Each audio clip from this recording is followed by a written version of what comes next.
Chapter 13. Do you believe in fairies? The more quickly this horror is disposed of, the better. The first to emerge from his tree was Curly. He rose out of it into the arms of Cecco, who flung him to Smee, who flung him to Starkey, who flung him to Bill Jukes, who flung him to Noodler, and so he was tossed from one to another, till he fell at the feet of the Black Pirate. All the boys were plucked from their trees in this ruthless manner, and several of them were in the air at a time, like bales of goods flung from hand to hand. A different treatment was accorded to Wendy, who came last. With ironical politeness, Hook raised his hat to her, and, offering her his arm, escorted her to the spot where the others were being gagged. He did it with such an air, he was so frightfully disconnu, that she was too fascinated to cry out. She was only a little girl. Perhaps it is telltale to divulge that, for a moment, Hook entranced her, and we tell on her only because her slip led to strange results. Had she haughtily unhanded him, and we should have loved to write it of her, she would have been hurled through the air like the others, and then Hook would probably not have been present at the tying of the children, and had he not been at the tying, he would not have discovered Slightly's secret, and without the secret, he could not presently have made his foul attempt on Peter's life. They were tied, to prevent their flying away, doubled up with their knees close to their ears, and for the trussing of them the Black Pirate had a rope cut into 9 equal pieces. All went well until Slightly's turn came, when he was found to be like those irritating parcels that use up all the string in going round, and leave no tags with which to tie a knot. The pirates kicked him in their rage, just as you kick the parcel, though in fairness you should kick the string, and, strange to say, it was Hook who told them to belay their violence. His lip was curled with malicious triumph. While his dogs were merely sweating because every time they tried to pack the unhappy lad tight in one part, he bulged out in another, Hook's master mind had gone far beneath Slightly's surface, probing not for effects, but for causes, and his exultation showed that he had found them. Slightly, white to the gills, knew that Hook had surprised his secret, which was this: that no boy so blown out could use a tree wherein an average man needs stick. Poor Slightly, most wretched of all the children now, for he was in a panic about Peter, bitterly regretting what he had done. Madly addicted to the drinking of water when he was hot, he had swelled in consequence to his present girth, and instead of reducing himself to fit his tree, he had, unknown to the others, whittled his tree to make it fit him. Sufficient of this Hook guessed to persuade him that Peter at last lay at his mercy.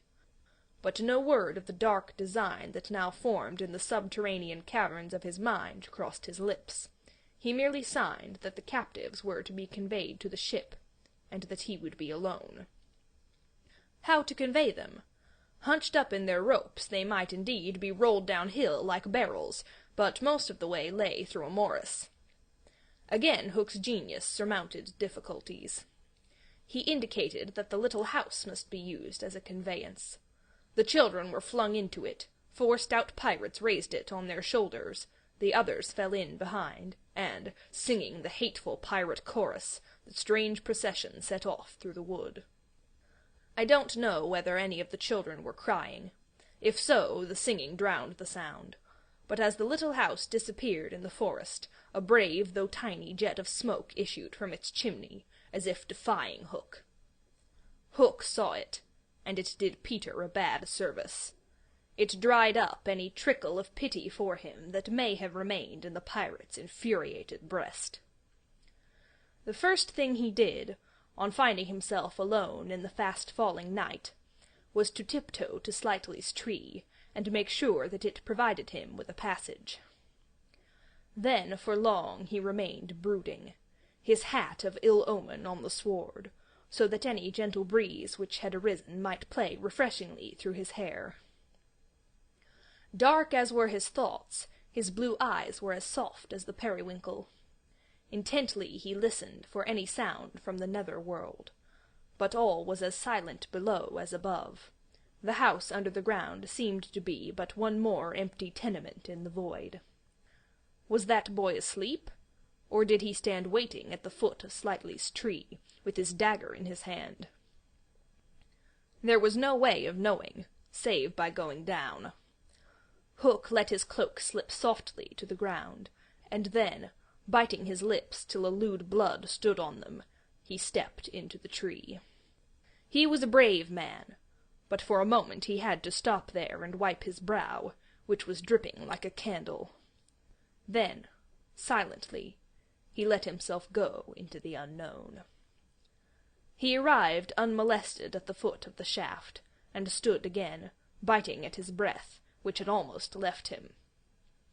As his eyes became accustomed to the dim light, various objects in the home under the trees took shape, but the only one on which his greedy gaze rested, long sought for, and found at last, was the great bed. On the bed lay Peter, fast asleep.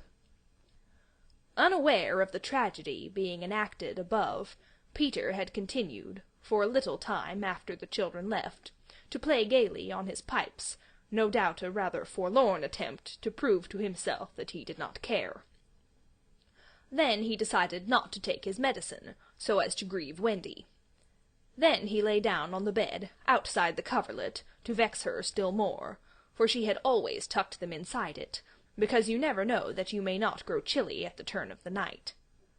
Then he nearly cried, but it struck him how indignant she would be if he laughed instead, so he laughed a haughty laugh, and fell asleep in the middle of it.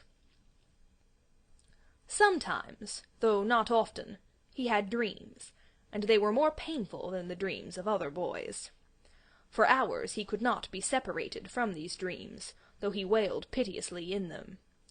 They had to do, I think, with the riddle of his existence. At such times it had been Wendy's custom to take him out of bed, and sit with him on her lap, soothing him in a dear way of her own invention, and when he grew calmer, to put him back to bed before he quite woke up, so that he should not know the indignity to which she had subjected him. But on this occasion he had fallen at once into a dreamless sleep. One arm dropped over the edge of the bed, one leg was arched, and the unfinished part of his laugh was stranded on his mouth, which was open, showing the little pearls. Thus defenseless Hook found him. He stood silent at the foot of the tree, looking across the chamber at his enemy. Did no feeling of compassion disturb his sombre breast? The man was not wholly evil. He loved flowers, I have been told, and sweet music. He was himself no mean performer on the harpsichord, and, let it be frankly admitted, the idyllic nature of the scene stirred him profoundly. Mastered by his better self, he would have returned reluctantly up the tree, but for one thing. What stayed him was Peter's impertinent appearance as he slept. The open mouth, the drooping arm, the arched knee, they were such a personification of cockiness as, taken together, will never again, one may hope, be presented to eyes so sensitive to their offensiveness. They steeled Hook's heart. If his rage had broken him into 100 pieces, every one of them would have disregarded the incident and leapt at the sleeper. Though a light from one lamp shone dimly on the bed, Hook stood in the darkness himself, and at the first stealthy step forward, he discovered an obstacle, the door of Slightly's tree. It did not entirely fill the aperture, and he had been looking over it. Feeling for the catch, he found, to his fury, that it was low down, beyond his reach. To his disordered brain it seemed then that the irritating quality in Peter's face and figure visibly increased, and he rattled the door and flung himself against it. Was his enemy to escape him after all?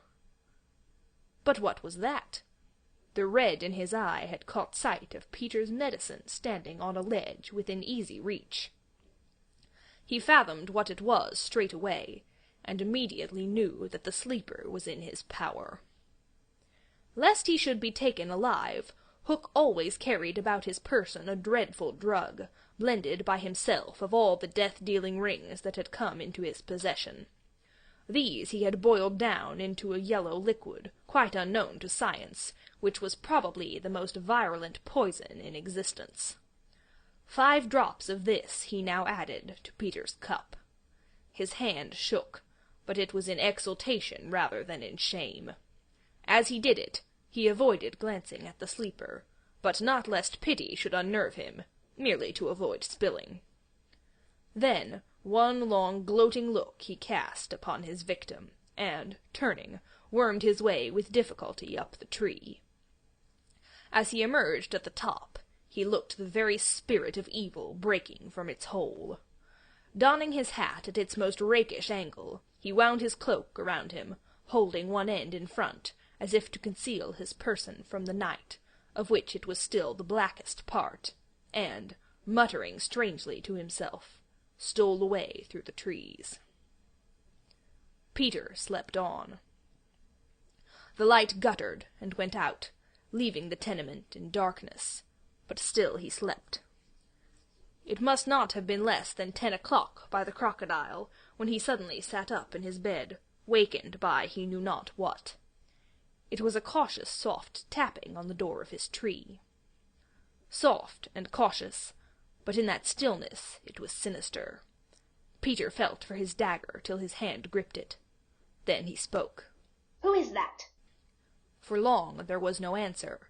Then again the knock. "Who are you?" No answer. He was thrilled, and he loved being thrilled.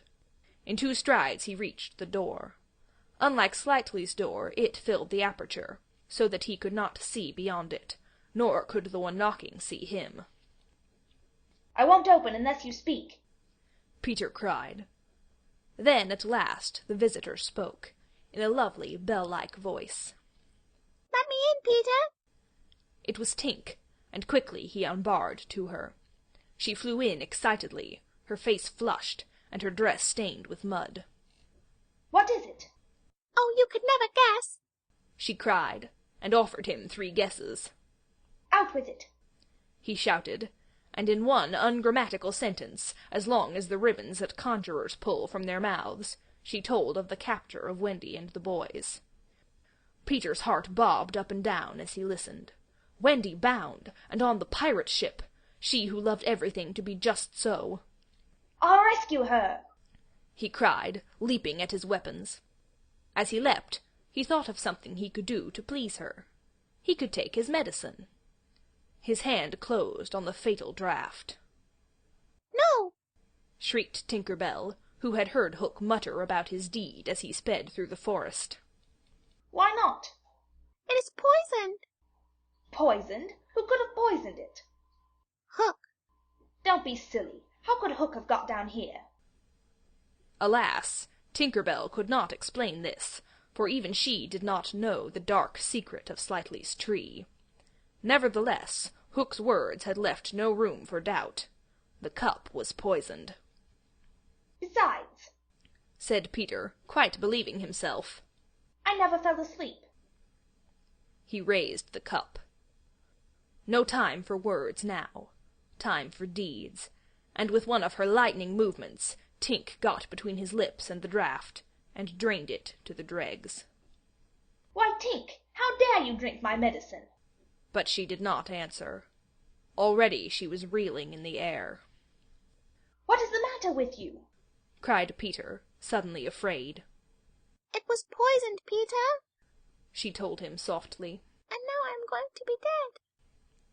"Oh, Tink, did you drink it to save me?" "Yes." "But why, Tink?" Her wings would scarcely carry her now, but in reply she alighted on his shoulder and gave his nose a loving bite. She whispered in his ear, "You silly ass," and then, tottering to her chamber, lay down on the bed. His head almost filled the 4th wall of her little room as he knelt near her in distress. Every moment her light was growing fainter, and he knew that if it went out, she would be no more. She liked his tears so much that she put out her beautiful finger and let them run over it. Her voice was so low that at first he could not make out what she said. Then he made it out. She was saying that she thought she could get well again if children believed in fairies. Peter flung out his arms. There were no children there, and it was night time, but he addressed all who might be dreaming of the Neverland, and who were therefore nearer to him than you think. Boys and girls in their nighties, and naked papooses in their baskets hung from trees. "Do you believe?" he cried. Tink sat up in bed almost briskly to listen to her fate. She fancied she heard answers in the affirmative, and then again she wasn't sure. "What do you think?" she asked Peter. "If you believe," he shouted to them, "clap your hands. Don't let Tink die." Many clapped. Some didn't. A few beasts hissed. The clapping stopped suddenly, as if countless mothers had rushed to their nurseries to see what on earth was happening, but already Tink was saved. First her voice grew strong, then she popped out of bed, then she was flashing through the room, more merry and impudent than ever. She never thought of thanking those who believed, but she would have liked to get at the ones who hissed. "And now, to rescue Wendy." The moon was riding in a cloudy heaven when Peter rose from his tree, begirt with weapons and wearing little else, to set out upon his perilous quest. It was not such a night as he would have chosen. He had hoped to fly, keeping not far from the ground, so that nothing unwanted should escape his eyes. But in that fitful light to have flown low would have meant trailing his shadow through the trees, thus disturbing birds, and acquainting a watchful foe that he was astir. He regretted now that he had given the birds of the island such strange names that they are very wild and difficult of approach. There was no other course but to press forward in redskin fashion, at which happily he was adept. But in what direction? For he could not be sure that the children had been taken to the ship. A light fall of snow had obliterated all footmarks, and a deathly silence pervaded the island, as if, for a space, nature stood still in horror of the recent carnage. He had taught the children something of the forest lore that he had himself learned from Tiger Lily and Tinker Bell, and knew that in their dire hour they were not likely to forget it. Slightly, if he had an opportunity, would blaze the trees, for instance. Curly would drop seeds, and Wendy would leave her handkerchief at some important place. The morning was needed to search for such guidance, and he could not wait. The upper world had called him, but would give no help.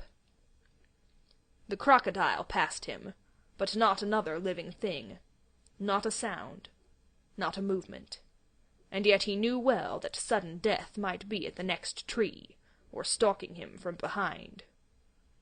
He swore this terrible oath. "Hook on me this time." Now he crawled forward like a snake, and, again erect, he darted across a space on which the moonlight played, one finger on his lip, and his dagger at the ready. He was frightfully happy.